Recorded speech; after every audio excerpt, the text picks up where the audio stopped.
Na Terazijama nećete naći vagu za merenje. Nećete naći ni veliku Srbiju.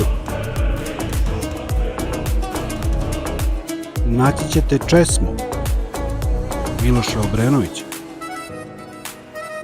mada se i ona premeštala.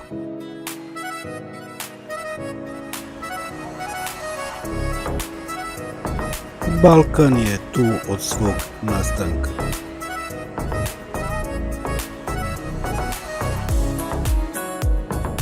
Samo je voda oduvek tekla, pa otuda i naziv Terazije.